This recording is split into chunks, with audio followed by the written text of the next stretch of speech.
Evan, it's good to talk to you and to see you. I think everyone is really excited that you're fit and well.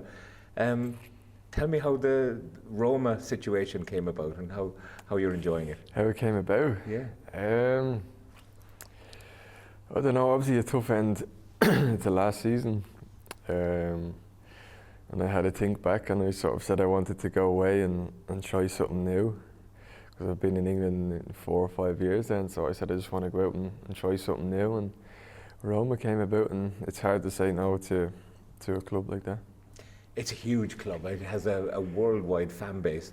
And I think you've seen already how passionate they are, how manic they are. Yeah. You knew it was obviously a big club, but then when you get there and you realise it's much bigger than you actually think, you know what I mean? So it's been good, and yeah, the fans are crazy. What's Rome like itself? I mean, the eternal city they call it. It's one of the most beautiful cities as well. Yeah, no, it is. It's nice. It's cool. It's weird and it's cool to live in a place where people go for sightseeing and on holidays and stuff, you know what I mean? But I've been around, I've seen a bit of it, and yeah, it's nice. And you're driving in Rome. Are you mad? Yeah, I know, but you have to. You have to. You look like you're in really good shape. I mean, is that because you had such a good pre-season? Are you doing anything differently? Are you working out? Not really, to be honest. Not a big, huge change. I'd say the training over there is a lot different compared to England. It's more, you do more in training. It's more intense, but anything else, I haven't really changed a whole lot. But you're feeling good, thankfully. No injury concerns. Yeah, no, I'm fine. All good. And in terms of tactics, do the Italians kind of, spend more time thinking about the game? Maybe a little bit. I think the game's different in that way because it's a lot more tactical. I'd say it's more, you're nearly playing man to man every week with people having different systems in the man to man. So that's where it gets different to England, where it's more like back and forth. But it's a good change. The language, your teammates, the food, I mean, all these things, were they a consideration for you when you said you wanted a new challenge, and you're getting that for certain. But things like your teammates, the language, how's that working out? Yeah, no, it's fine. I've had no problems. Like, most of them speak English, and the food's a lot better over there, and I wouldn't really say I've many issues. No? Are you pizza or pasta man? No, pasta over there. Pasta's the one. And when you prepare for games with an Italian team, I mean, it is full on, isn't it? I mean, Trapattoni used to say that, you're here to work, and your job is to do everything you can to be correct on the pitch. Yeah, definitely. I think over there, days off are very rare. You're nearly celebrating a day off over there, so it's full on, and when you're traveling, you're always staying the night before, no matter if it's home or away. So it's a bit of a change, but it's been good. Does it make you feel like you've joined a religious order or something? Yeah, I feel like I've been there for nearly 2 years already. You know what I mean? So, well, 6 games, I think, 3 starts, and the manager Gasperini really seems to like you. Yeah, I'm just trying my best. Obviously, it's a change. You're still adapting. It's only been 6 games. You're still not used to how everything works and how it's played out and the relationships with your teammates and stuff. So it's a start. Why has Italy worked out for the likes of Scott McTominay? Players who were very good players in the Premier League and have found another level, it seems, nearly in Italy. Yeah, I don't know. Honestly, I'm not sure. Maybe it's the way of life, just getting out of England. Everyone knows England. Like, once one thing goes bad, everyone gets on it. You know what I mean? So maybe it's that, but I'm not sure. So you're a Brighton player, and what does the future hold then? I mean, would you like to be signed permanently by Roma if things continue to go as well as they are? No, it's hard to say, and it's hard to say now. As you said, it's only 6 games into the season, so we'll have to wait and see next summer what happens. Do you think you were unfortunate with injuries? The whole kind of West Ham situation didn't work out for you or them, it seemed.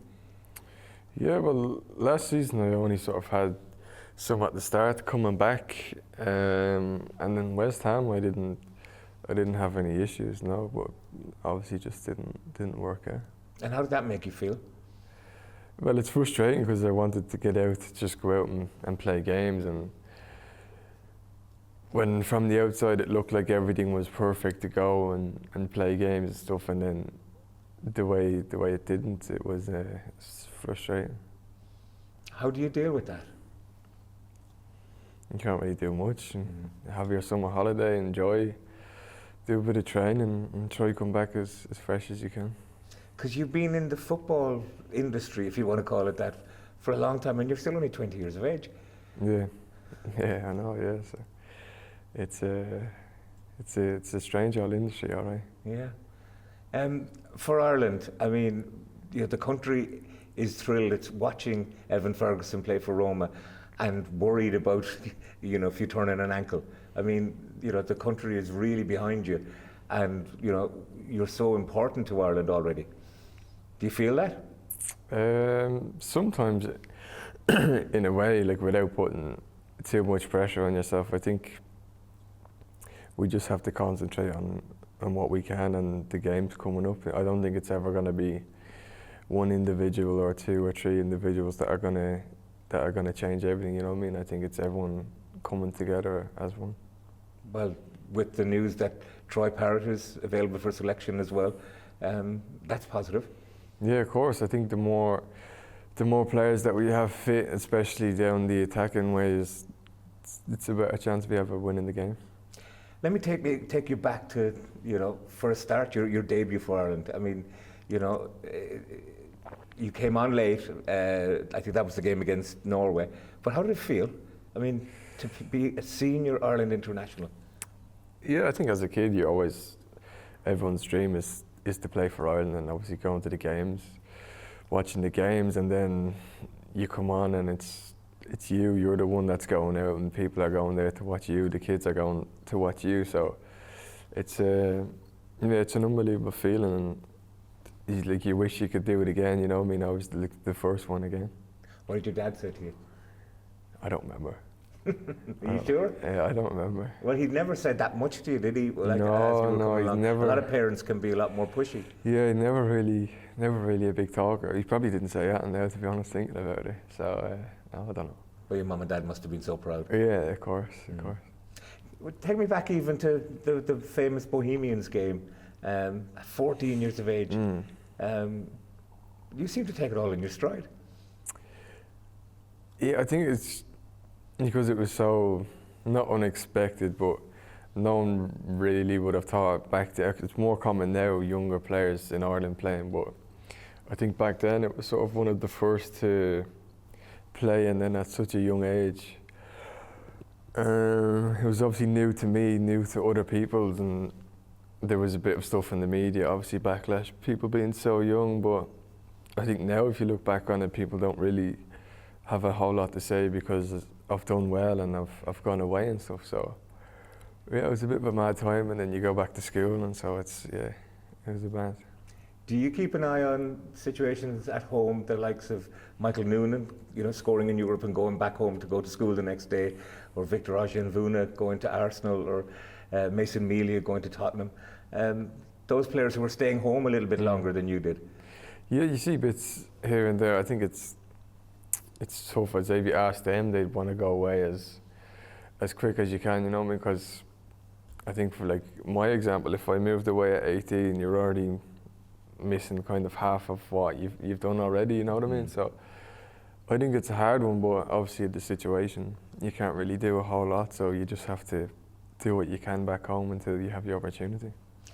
Was it always a striker you wanted to be? I mean, you were clearly a very talented footballer, but did you ever think of another position? Not really, no. I think I always enjoyed being down that side of the pitch, like defending. It's not always my biggest thing. I like being down the other side. You scored on your competitive debut for Ireland against Latvia. Remind me of that. Yeah, I think always your first start, your first debut, you're only going to have one, so you try to always impress on your debut because that's what people are going to remember. And then obviously scoring the goal, it was at home as well, so it's an unbelievable feeling, friends and family and stuff. Mm-hmm.